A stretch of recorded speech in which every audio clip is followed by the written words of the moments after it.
You're listening to the official podcast of Bloodstock Open Air Festival.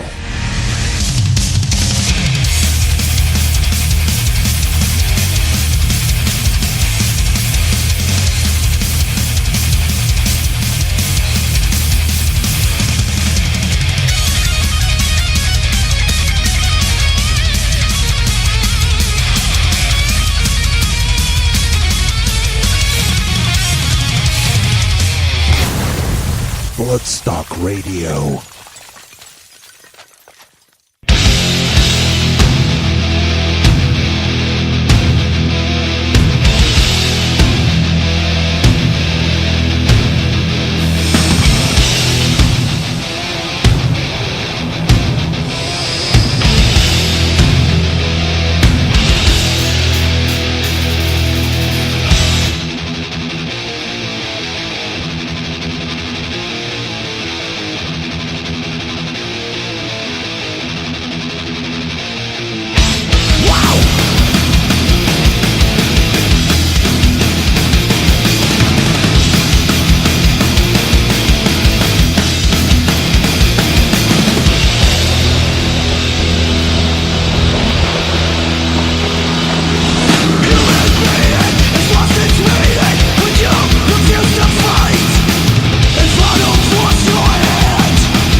Hello, good evening and welcome to Bloodstock Radio, the official podcast of the Bloodstock Open Air Festival.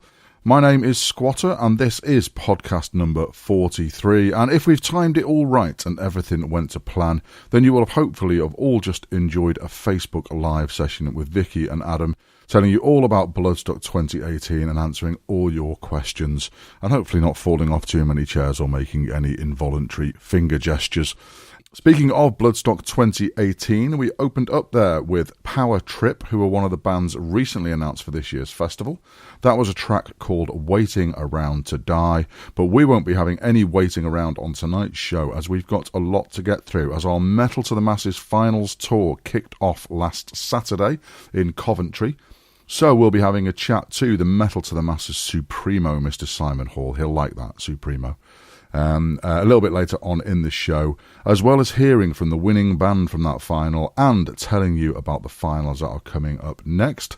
Plus, you may remember that on last year's podcasts we invited some Bloodstock Rock Society members to tell you all about the bands that they recommend that you go to see at this year's festival. Well, we got the first one of those for 2018 coming up later tonight. But before all that, I've recently caught up with a couple of bands that have played Bloodstock over the last few years. You may remember our Chrysler special a little while ago, before they went off to do some European dates with Obituary and Vader. Well, they are now back on UK soil, so we're having a quick catch-up with them. And first up, we've got a band that took the New Blood stage by storm at last year's festival with their crazy celebrity-based party grindcore.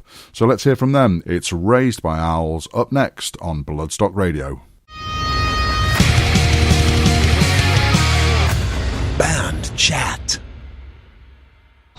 Okay, this is Squatter on Bloodstock Radio, and we're having a catch-up with Lee and Sam from Raised by Owls. How you doing, guys? All right, Tom, how are you? Hello. Yes, so we thought we'd have a bit of a catch-up from you. You guys played the New Blood stage at Bloodstock last year, having won the Metal to the Masses up in Nottingham. So, how are things going? And just tell us what you remember of your Bloodstock weekend. The Bloodstock weekend was the greatest weekend of my life. I'm surprised you remember a lot. I don't remember a lot of it, but I remember it being the greatest weekend of my life. Although I was intoxicated for the majority of it. You managed to hold off for our performance, though, and I'm very proud of you for that.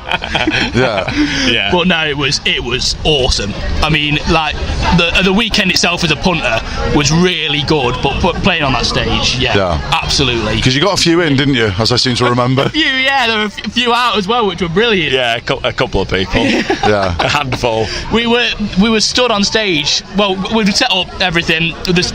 All the engineers on stage were brilliant as well. Yeah. They got us all set up really quick, so I had time to just sit behind the drum kit and look out. And when I looked out into the crowd, I was, good lord, that is a lot of people there. Really intimidating to look at that many people. One of the stage guys were saying to me, they said, before you go on, because I was ridiculously nervous before going on. I was like shaking, and they were going, it's going to be fine, don't worry about it. And I was like, I was so nervous, and they just said, just do what you do and it'll be fine, but for at least 10 seconds just stop and look out at the crowd.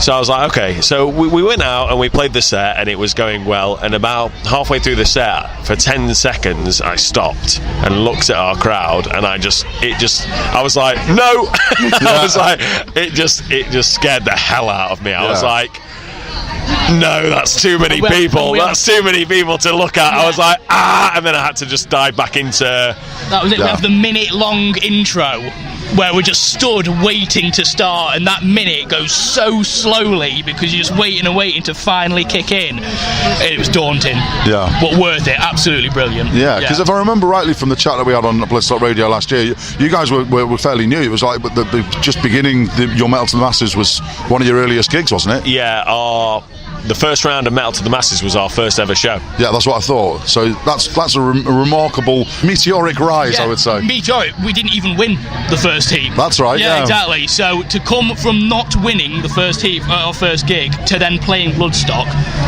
we couldn't have asked for more. We've got really lucky with that. Yeah, that was okay. Well, so we had a chat to you on Bloodstock TV at the festival, and you were still all buzzing and that lot. So as I say, we thought we'd have a bit of a catch up with you now that the dust has settled and all that sort of thing. So obviously Metal to the Masses and the New Blood stage especially, we see as being a springboard for bands. So obviously you had your Ross King von Gangbang's video to also sort of raise your profile slightly. But how are you finding that sort of gone since? You're finding that being able to say has played at Bloodstock after your name has sort of opened a few more doors for you? Definitely, without a doubt. Like, it's opened so many doors for us. Like, we've had so many more gig offers, we've had so many more offers for other things as well.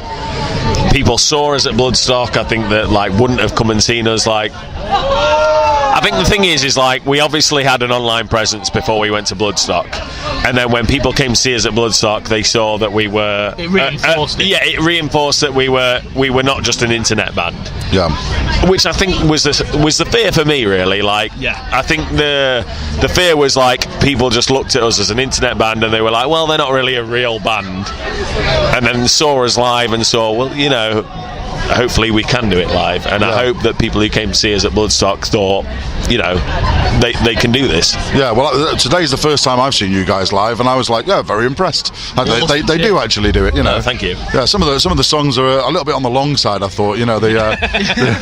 Yes, and also I must say, you know, are you never ever worried about possibly being sued by anybody famous? Because I'm not going to say names, but we've got a certain chef who gets mentioned quite a lot.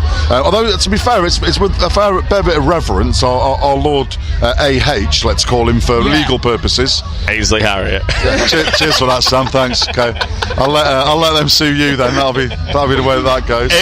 Don't sue Bloodstock or Bloodstock Radio. Sue Raised by Owls. Oh, please don't. Like, don't sue No, actually, just like, we're only having a laugh. Yeah, but you've got Mary Berry, Brucey gets a bit of a mention. You know, there's a lot of things going on there. So that's a sort of a constant sort of stream of source information for you guys, I suppose. It was a fear for a long time when we first started. Well, when I first started writing it, I thought it was the funniest thing to do, and it was just what was natural. Like, I wanted to write about these people. And then I did get worried that it was going to become like a legal issue, but then I just thought, well, you know, whatever. I'm still constantly worried. Like, I've got to the point now where I'm like, if they sue us, it'll be great publicity.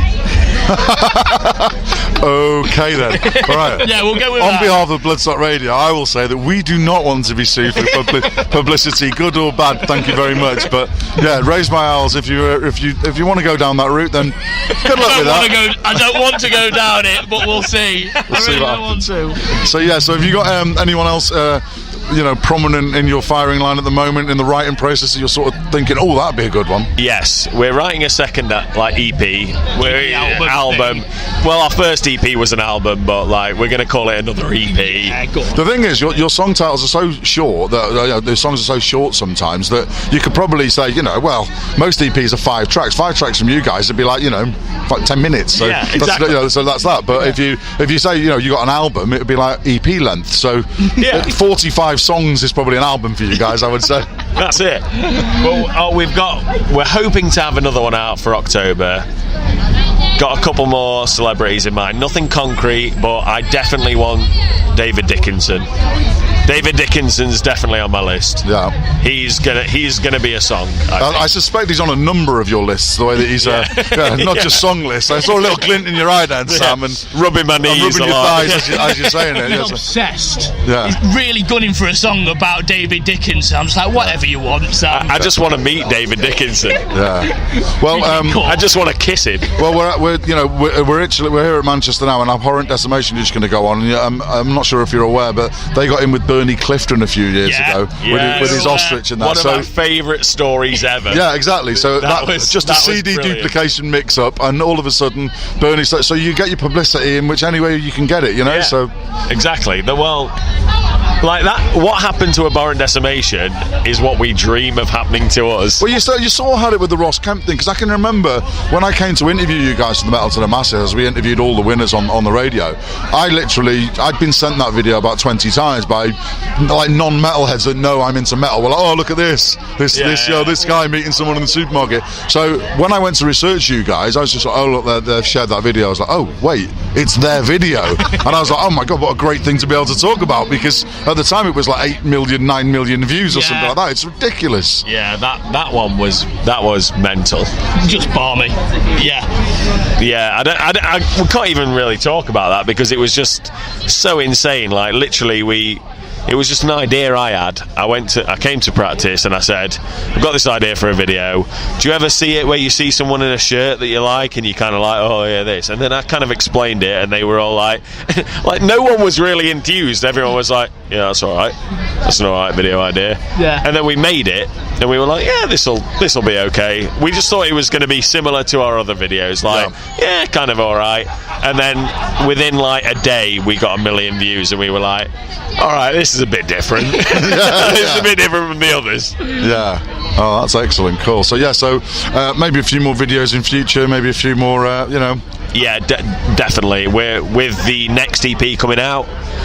There'll be massive amounts of videos coming with it. So we've already got a load of ideas for songs, but I've got a load of ideas for videos as well. Like, we'll churn them out as soon as the album's ready. We'll record the album, we'll mix and master it, and then as soon as that's ready, we'll start recording videos for it, and we'll start churning them out. Excellent. Well, we look forward to that, and obviously send some stuff over to us at Bloodstock Radio, and we'll play it for you. But we'll finish off with a song from your current album at the moment. So choose a song, and we'll play it for you. Oh, go on, you choose. Oh. Not a long one. No, not a long one. Not a long one. Doesn't have to be that, that short. We'll go with Ainsley Harriott. Ainsley Harriott advises you to give your meat a good old rub. Yeah. Okay then. That one. I'm glad you said that, not me. Okay. Cheers for chatting to us. Raised by Owls. Thank you. Cheers. Give your meat a good old rub.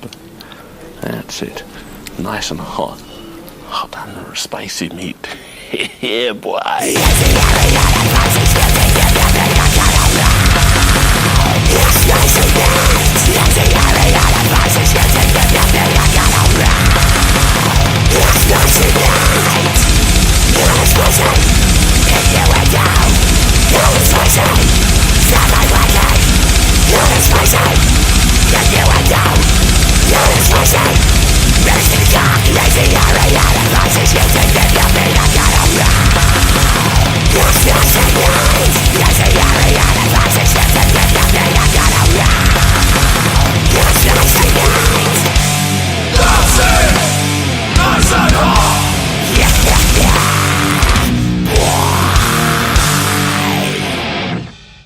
Okay, next up on Bloodstock Radio, we're having a catch-up with the guys from Chrysler. We had our Chrysler special a few weeks ago, and they've been off jetting around Europe since then. So, how's it going, guys? Pretty good, mate. Not too much jetting. A lot of bussing. Yes, a lot of bussing. Serious bussing. Yeah, but it looked like it was good fun. So, how did it go overall then? It was brilliant, actually. Really, really good experience, wasn't it? Yeah, it was absolutely amazing. 4,800 miles, 13 countries in 10 days, and 2 awesome bands to play with. Not to mention the other support. It was absolutely epic. It was. Yeah, Brilliant. Yeah, I saw Vader recently with Testament, and what a band! I mean, I'm not seen them before, I don't think. And wow, they were so good. They were really, really good. In fact, all of them on that night. It was Vader and Annihilator and Testament. It was just a great lineup. But yeah, you must have had some great nights with them, yeah. Vader were excellent. You can definitely tell they've been a band that have been together for that many years and constant touring, because it was machine-like every night. They were just great. So very, very professional and very nice gentlemen as well. So yeah, lovely chaps. Yeah, in fact, and Obituary were as well, weren't they? Yeah, Obituary amazing. Yeah. Oh yeah, you must have been fangirling a little bit of their AD. Kind of a little bit, but like. John Tardy gave me a beer, said cheers. So I thought it was all rather good. And fuck you, he gave me a whiskey. Yeah, well, I had some whiskey off of Trevor Pierce, so I'm all very happy about it. They were awesome, by the way. They were really, really nice people. Yeah. And they were really, really, just down to earth. Yeah. Just really good to work with, weren't they? There wasn't any, like, we are the big. They were really, really accommodating. They seemed to appreciate what we were doing. They sort of shared our sound checks on their social media and stuff. So it was, it's good. So when we spoke last time, you were talking about the fact that you hadn't been to these countries before, and you've had some European experience before and experience of the crowds and that lot. So did they meet your expectations in these new places you were at? Yeah, they did. I mean, it was a long way to get down to Milan. So by the time we got down there, I think it was 3 or 4 days after we'd left home. So it was a long old time to get down just to do one show. But it was absolutely brilliant. And I think the European crowds, they are just as a whole different to UK crowds. What they like to do, the way they react to crowds, they're not in it from the off. You've got to impress them. So they stand there and they wait to be impressed. But once you've got them, they really go for it, and they're chanting along. I mean, the last gig, the Lithuanian gig, which was Vilnius, wasn't it? I mean, you got them chanting, didn't you, in the middle of Make Disciples of the Nations, and they were as loud as the PA, and that's if they're as loud as us, that's saying something. That is. Yeah, they were coming over the top of the music, and we've got like all the wedges and all of our sounds coming, and we could hear them. Like, it felt like the room was shaking. It was amazing. Yeah, it really was. So what would you say was the highlight? I suppose you've all got individual highlights. So what was yours, Cole? I'd have to say musically, probably stepping on stage at Alcatraz. That was a wicked venue in Milan with the Bittery. That was, to walk into a venue that size. I mean, we did it back in the Gutworm days. It's taken a while to get back to doing that size of venue with Crystala. So to walk back, and for me, because I like that performance, and to have such a big stage just to jump out on was brilliant. So musically, I'd say probably that. Personally speaking, probably walking on the Baltic Sea, the frozen sea, just frozen waves. Man, that's just weird. Adi fell through it, obviously, but just walking on that was just life experience, isn't it? You know, it's something I never thought I'd do. Countries I probably never thought I'd go to. So just glad that playing a guitar for a bit has given me those opportunities, really. So when they say it's Baltic, it literally is Baltic. It is absolutely Baltic. It was like -17, wasn't it, at night? It was bloody cold. Really cold. Yeah. Cool. But cool. So what about you, Neil? What was your highlight from it? I only went for the food. Food was great. I think there's a lot to be learned, I think, from a lot of the European promoters, and the way they cater for the bands, the way they look after the bands, and they literally went to the expense didn't matter. It was like we got to loads of venues, and it was 3-course dinners put on, and stuff like that. And you were looking, going, "Oh my God, this is phenomenal!" And they're like catering chefs everywhere, and you were just like, "Wow, like really impressive." You don't get like a couple of cans of lager and some crisps. You had a full, 3-course. I knew I should have come with you. I know when we had that chat, they appreciate how much effort you go to go over there and all that sort of thing, and they want to feed you up, so put on a good show. So yeah, I only went for the food. I don't care about the music anymore. I was hungry. I went for the dinner. Cool. All right, excellent. And Adi, what about you? Yeah, I've got to repeat what Carl said about the Alcatraz gig with Obituary. I mean, it was a massive, brilliant venue to play with such an iconic band as well. And I think apart from the music, I think just meeting different people from different countries and relating to them through music was the main thing that I took away from it. Yeah. And the Baltic Sea. Yeah, Baltic Sea as well. How about you, Noel? What do you think? What was your best bit? I think the guys have sort of touched on everything that I would do, but I think the only thing I'd add to that is just the country's absolutely beautiful, and people might talk them down over here in this country, but I think you should get yourself over there and go and have a look, because they're cracking places, and like Adi said, they're lovely people, so go and check them out, and I guarantee you'll have a great time. Well, he's not with us at the moment because we couldn't locate him, but he's around somewhere, so you can all talk about him behind his back. So how did Nick get on then? Because obviously just joined the band recently. He's only I think you had the one warm-up gig before you went on, a couple of them, wasn't it? I was at both of them, wasn't I? So how did Nick get on with it? And all right? Yeah, we did. Yeah, it was. I mean, it's obviously coming into like a group that's been together for so long, and the first thing you're doing is being chucked in a tour bus and driven, down to Milan. It's a big ask, but no, he was really good to spend some time with him, get to know him a little bit more, personally as well. So that was nice. Obviously the gigs were all good, so that was quality. There he is. Oh, in fact, as the speak of the devil, and he should appear. They're just saying about what a twat you are, Nick. Yeah, and about what a nightmare you were on the bus. And the bus out. I was actually busy telling everyone how much of a twat I was on the bus, and I've just got here busy doing that. Yeah. So you can tell us what your highlights of the tour were. It was everything, to be honest. The whole thing was a massive highlight, to be honest. Okay, cool. That's good then. So they can all carry on talking about you now, because you can go and wander off.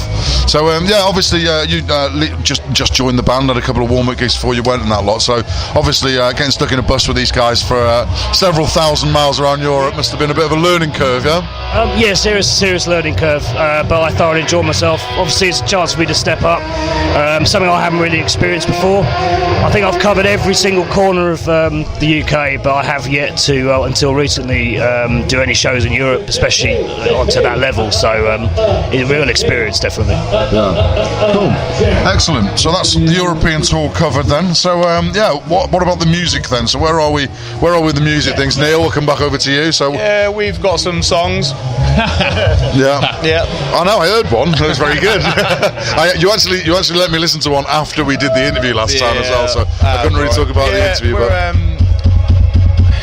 We're still right in the middle of it. We've kind of had to have a break, really, because of all the touring, and your attention turns from putting everything together and looking at parts and stuff. Your energies go straight into live shows again.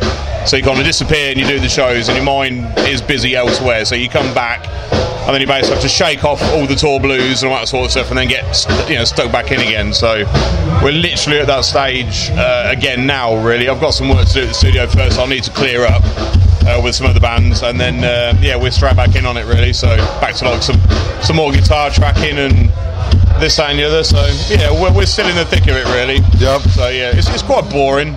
It's quite boring. There's riffs and some drums and some shouting. Yeah. Cool. Excellent. But it's the best amount of drums, riffs, and shouting we've had yet. So good. Yeah. Well, we look forward to hearing it. And as I say, I really enjoyed the sneak preview you gave me of the quote Thrasher. I think was the working title that you had, and it was Blaster Radio. Cool.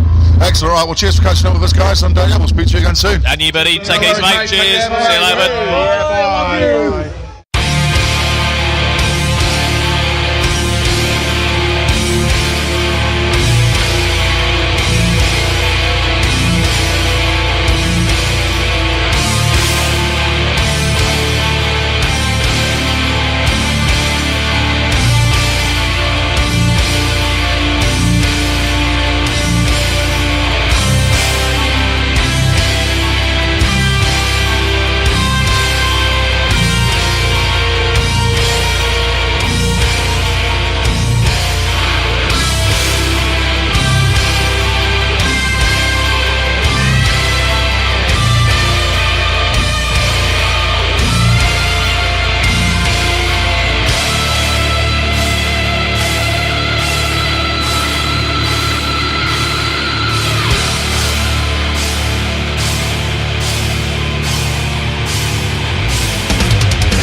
This is Cy Keeler from Onslaught.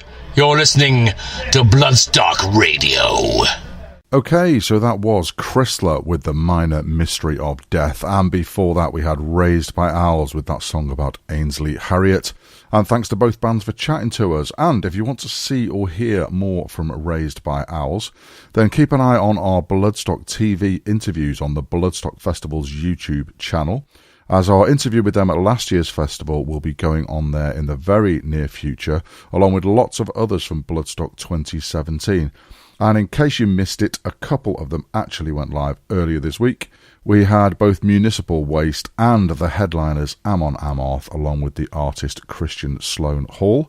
So check them out either on the YouTube channel or they're also on the Bloodstock Festival Facebook page. Okay, next up we are focusing on the Metal to the Masses, as we had our first 2018 Grand Final in Coventry last Saturday night. That's the first out of 30 finals we've got this year, and if you want to hear about all of those, then check out last week's podcast number 42, where we rattled through all of them.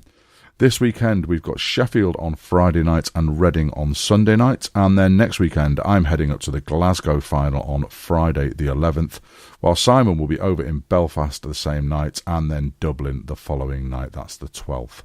And speaking of Mr. Hall, I had a quick catch-up with him at last week's final to kick off the tour, so let's have a listen to that, and then we'll find out who will be representing Coventry on the New Blood stage this year as our first 2018 Metal to the Masses winning band. And now on Bloodstock Radio. A Bloodstock Metal to the Masses tour update. Okay, next up on Bloodstock Radio. Thank you for that, Simon. Fuck's sake, every time we start an interview. So yes, we're having a chat to Simon Hall, and it's the other Simon Hall. We spoke to Simon Hall from Black Emerald last week. Oh, that little sod, did you? Yes, I know. He called you the waxy imposter, was what he said. That's what he called you. Yeah, he's a good kid, he is. Yeah, he is. But I had to warn our listeners not to tune out to make sure that it was him, not you. So yeah, so they're probably going to tune out now. Exactly, yeah. So there you go. So yes, we are on the opening night of the Metal to the Masses 2018 tour in Coventry. Yep. It's come around amazingly quickly. Oh, don't, Squatter. It just seems like 5 minutes since the festival. Yeah. You know, literally, since, when the festival wraps, we literally have a 2-week period, if that. And then sort of me and Vicky and Adam and Rachel sort of get together and start planning 2019. And 2018. And, next thing you know, 30 venues and regions have taken up the Metal to the Masses. It's late April, so I've started 2 weeks earlier again this year. Poland, Norway, Ireland, and everywhere in between. Yeah, I rattled them all off on the show the other night, and I was just sort of like, whoa, it took me ages. The lucky thing is, and until the day that I actually invent a teleportation machine, Rob Bannister's going to be doing the rest of them. Yeah. And Lisa's doing some, and Adam Westgate as well, another guy that's coming. So, I can't physically do them all. I just can't. So I'm doing about 20 of them, and then the other 10 are being sort of, Well, I'm going to try and get to as many as possible. I've got quite a few clashes this year, unfortunately. Yeah. But I know. No, there's a few. It's not just other events. It's I've got there's some things on the same night. I don't care. Yeah, I'm not contractually obliged to be at them all, but I do like to be. I mean, London's a big one for me. I can't make London. I've been down there for a lot of years. Where are you that night? I can't remember now. In a field somewhere. It's my brother's birthday. I'm celebrating my brother's birthday. Okay. It's genuinely what I'm doing. I just hope the weather's nice for you. Yeah, well, I'm sure it will be.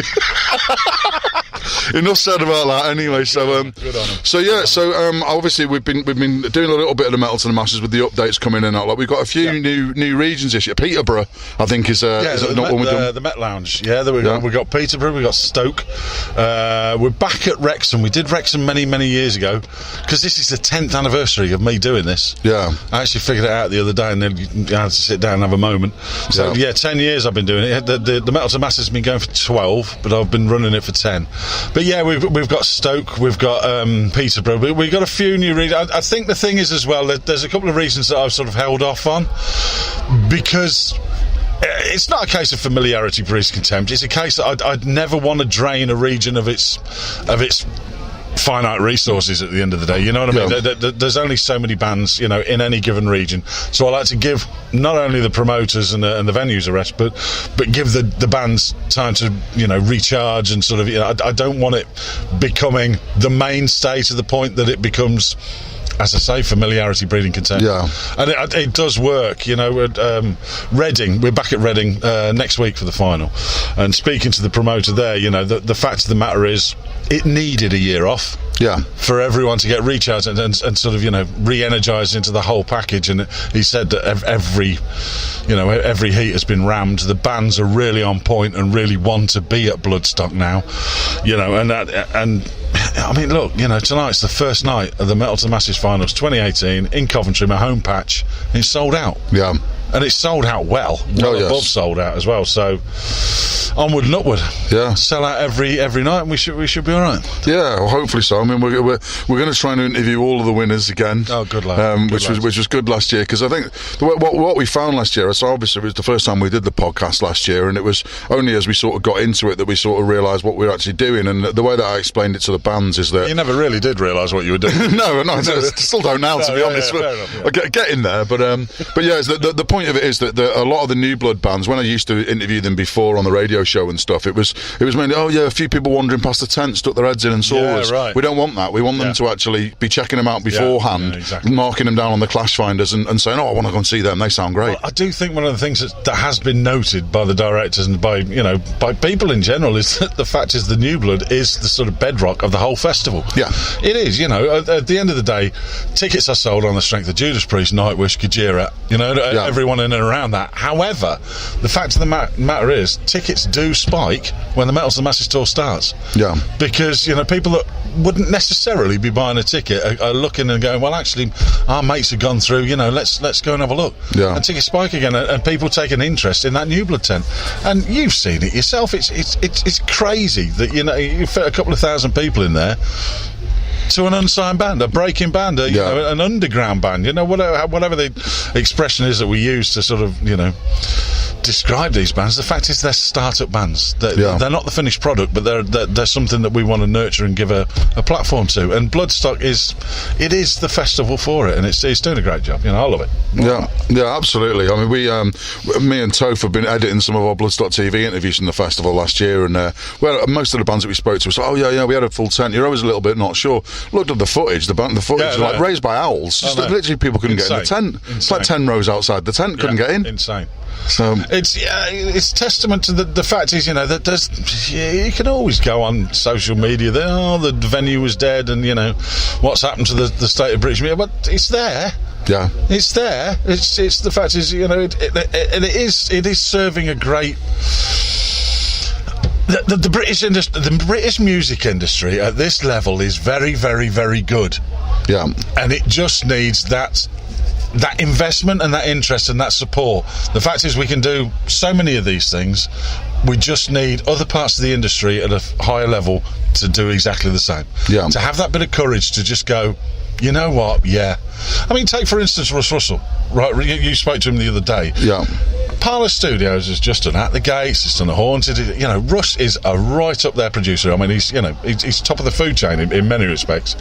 He's still, and he is very much part of the Metal to the Masses in the respect that, you know, he knows that music needs that support, so therefore he recorded Baal, etc., last year, and we'll be doing it again this year. Yeah, and guys like that are the ones that I cherish having those guys on board. Yeah, without a doubt. Yeah.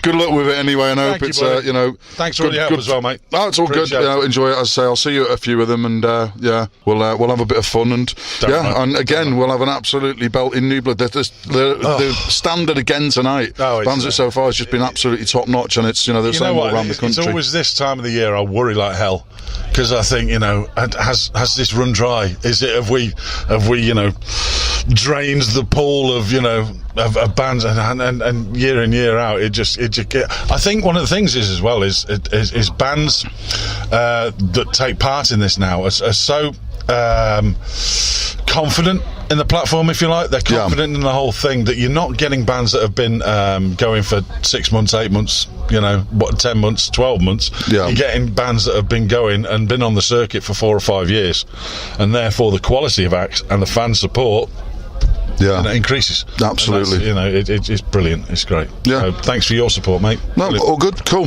And good luck with the rest of it, and we'll catch up with you probably at the end of the tour and see how it all went. Thanks, mate. Nice one, buddy. All right, cheers. Bye. Metal to the Masses update.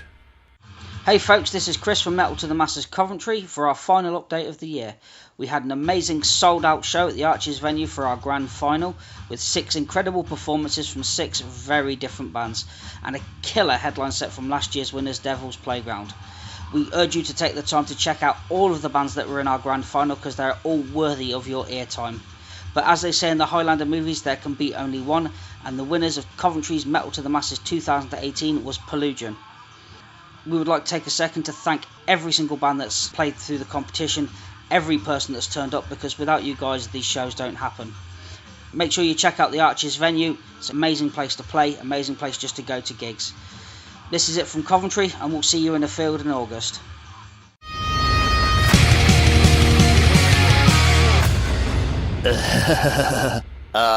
And now on Bloodstock Radio, a Metal to the Masses winners interview.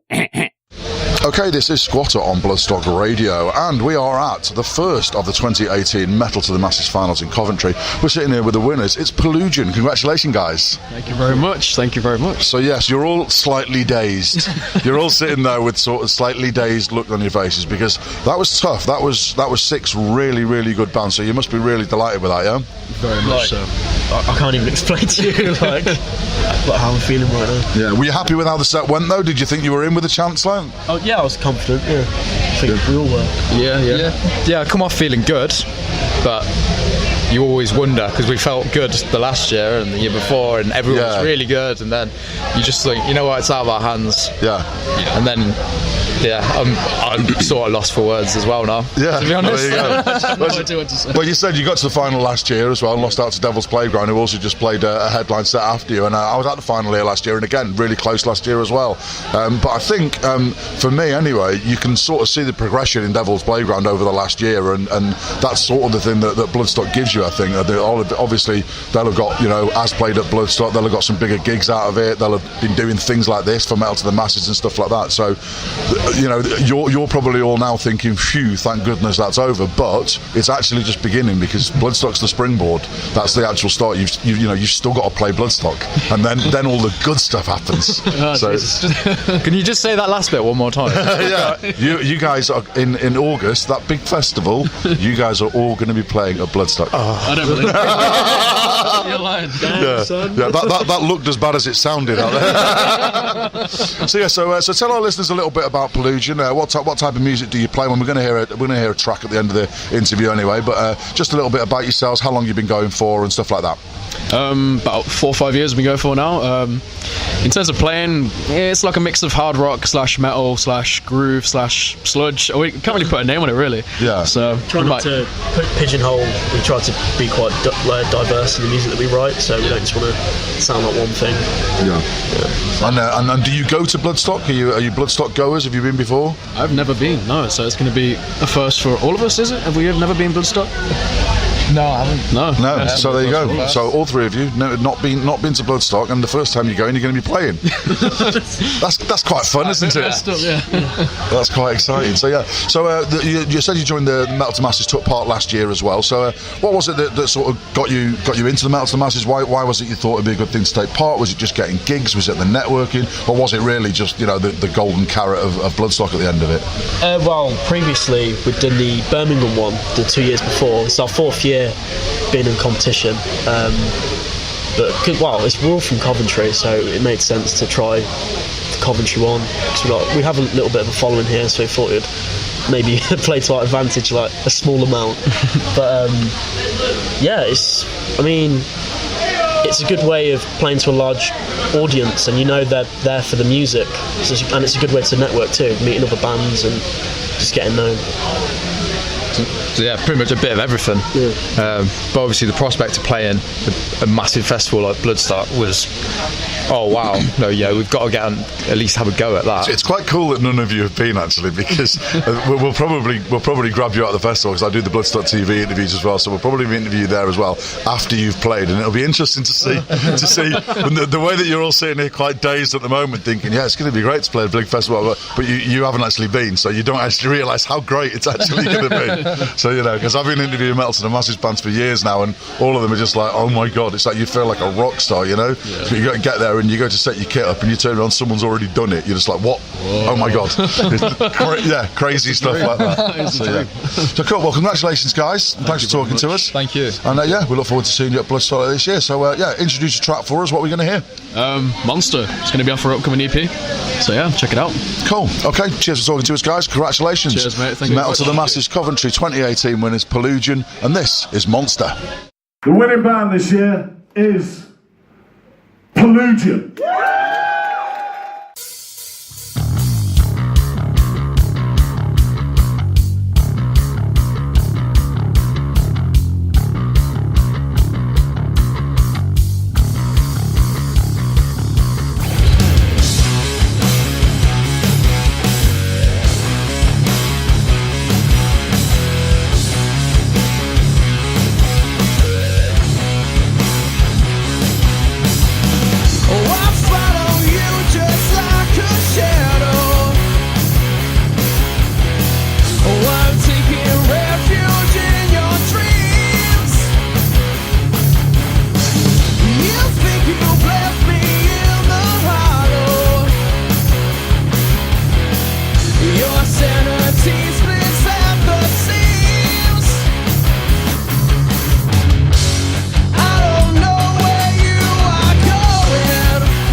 This is Matt Young from King Parrot, and you're listening to Bloodstock Radio. Okay, so that was Pelugian from Coventry with the song Monster. They are the first of our 2018 Metal to the Masses winners, and congratulations to them. We will be aiming to bring you interviews with and music from all 30 of the Metal to the Masses winners over the next few weeks and months, in the hope that you like what you hear and start marking down some of the new blood bands on your Clash Finders in advance, as well as the main stage bands. But speaking of those, we're going to finish off this week's show with a Rock Society recommendation for a band that will indeed be playing on the main stage at Bloodstock 2018. And if you're a Rock Society member who fancies recording one of these for us, or indeed if you are anyone who'd like to get involved in the podcast, then please do email us at podcast@bloodstockfestival.com. Okay, that's the last you've got to hear from me waffling on tonight. I hope you've enjoyed the show, and I'll leave you in the capable hands of Matt from the Rock Society, and we'll be back next week on Bloodstock Radio.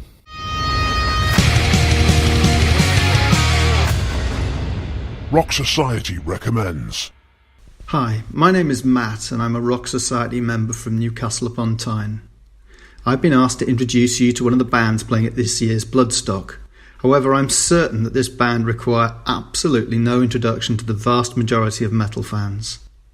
Headlining the Ronnie James Dio stage on Saturday night, playing Bloodstock for the 4th time and making a welcome return after 2016's all-conquering set are the mighty Gojira. Gojira are a 4-piece band from Bayonne in France, and to date they have 6 studio releases, the latest being 2016's Magma. The music is technical and contains some of the heaviest riffs you will hear all weekend. Gojira write about such diverse subjects as life and death to environmental issues, a subject incredibly close to their hearts.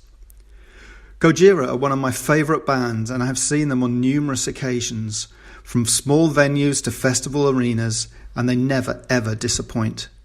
Live, they're phenomenal. Just ask anyone who saw the 2016 show at Bloodstock, or even better, go and watch it online on the Bloodstock YouTube channel. There are no gimmicks, just full-on thunderous, heavy groove-laden tunes.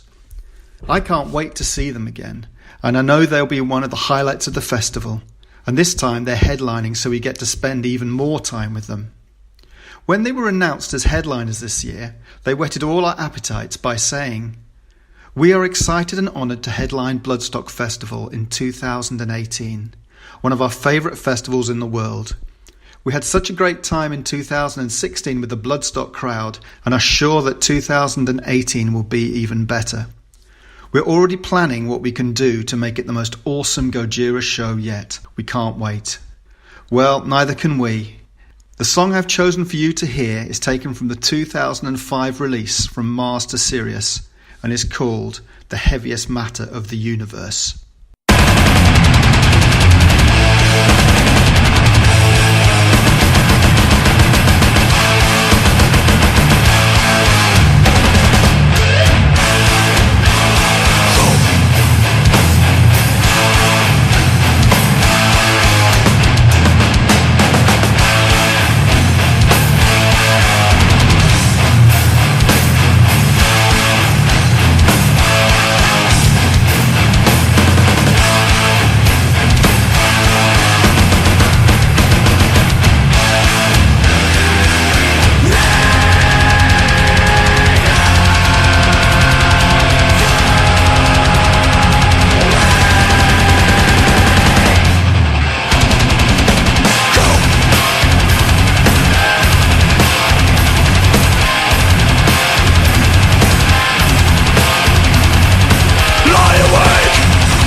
fans, for the fans. Bloodstock Radio.